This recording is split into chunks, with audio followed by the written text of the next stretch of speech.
Get ready to take a thrilling journey back in time to the dynamic era of the 1960s, where sports history was made and legends were born. In the 1960 World Series, Bill Mazeroski of the Pittsburgh Pirates made history by hitting a walk-off home run in Game 7.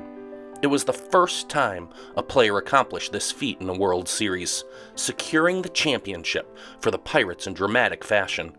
The moment has been immortalized forever, with a statue outside the park and alongside the river.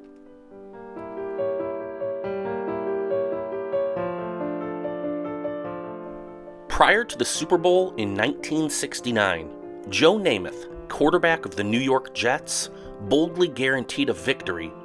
Despite being the underdogs, Namath led the Jets to a stunning 16-7 victory, marking the first ever Super Bowl win for the upstart American Football League, the AFL, and he cemented his place as a charismatic sports icon for the ages.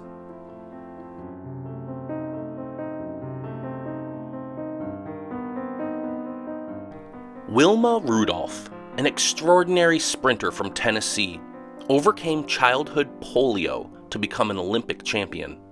At the 1960 Rome Olympics, Rudolph won gold medals in the 100-meter dash, the 200-meter dash, and the 4x100-meter relay.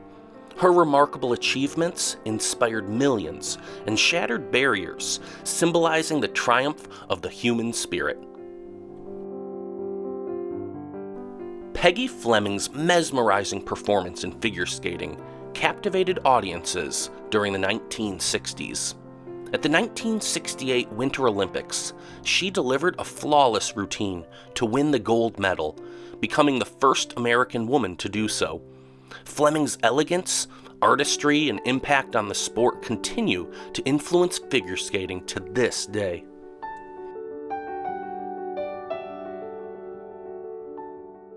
As the notes of the national anthem were played and the gold medal for the 1960 Olympics was placed around his neck, a triumphant Cassius Clay stood tall, his spirit and ambition burning bright. Little did the world know that the young man who had just claimed Olympic gold would become the legendary Muhammad Ali, the heavyweight champion who would transcend the boundaries of sports and inspire millions with his courage, conviction, and unwavering pursuit of greatness.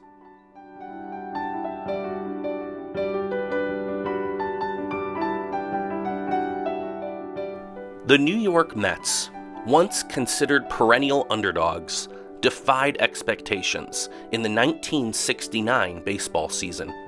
Led by manager Gil Hodges, the Mets showcased resilience and determination, ultimately winning the World Series against the Baltimore Orioles.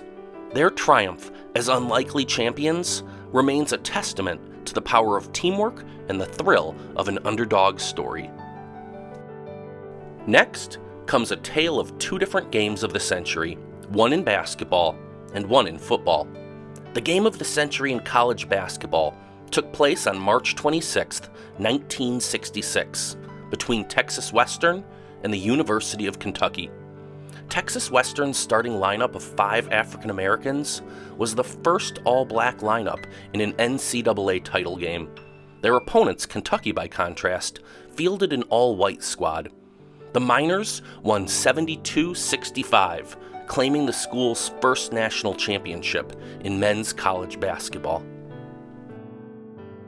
Also in 1966, a meeting between number 1 Notre Dame and number 2 Michigan State was dubbed the game of the century. It was the most hyped game in over 20 years. Michigan State was up 10-0, but Notre Dame came back to tie it. And at the end of the game, instead of going for the win, Notre Dame just ran the ball and settled for a 10-10 tie. This game was also the first college football game to be broadcast to U.S. troops in Vietnam. At first, ABC wasn't going to show the game, but 50,000 fans wrote letters and signed petitions in protest, and the network changed their mind. And the reversal paid off. The game got higher ratings than the next year's first ever Super Bowl did. Wilt Chamberlain, one of the greatest basketball players in history, showcased his incredible talent throughout the 1960s. Known for his scoring prowess and his unmatched physicality, Chamberlain set numerous records, including his unforgettable 100-point game in 1962. His dominance and his larger-than-life presence left an indelible mark on the sport.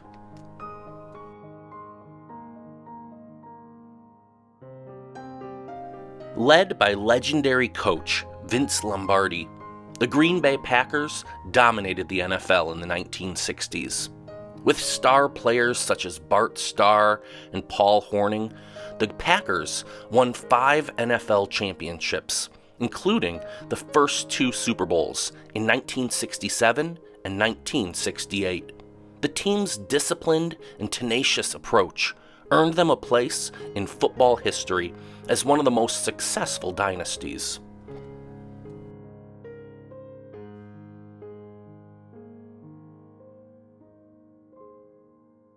At the 1968 Summer Olympics in Mexico City, Bob Beamon, an American long jumper, achieved a leap that transcended expectations. On his first attempt, Beamon soared 8.9 meters, which is 29 feet 2.5 inches.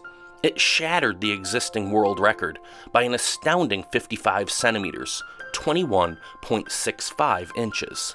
His extraordinary feat remains one of the most significant moments in track and field history.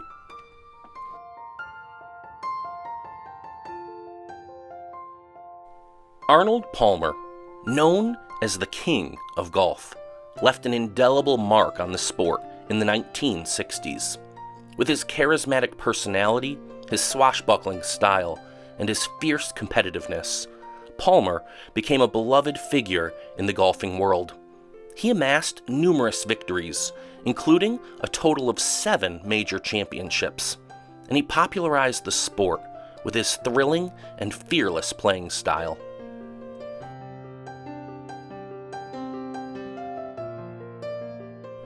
In the realm of sports, the 1960s were a defining era that witnessed unforgettable moments and legendary figures.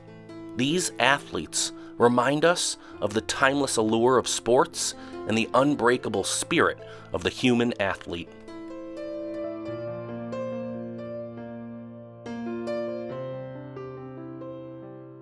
Thanks for watching Memory Mountain Sports. If you enjoyed this video, please click to subscribe to our channel and hit that thumbs up button. Be sure to tap the notification bell so you'll be one of the first to know when we post our next story looking back over sports in America.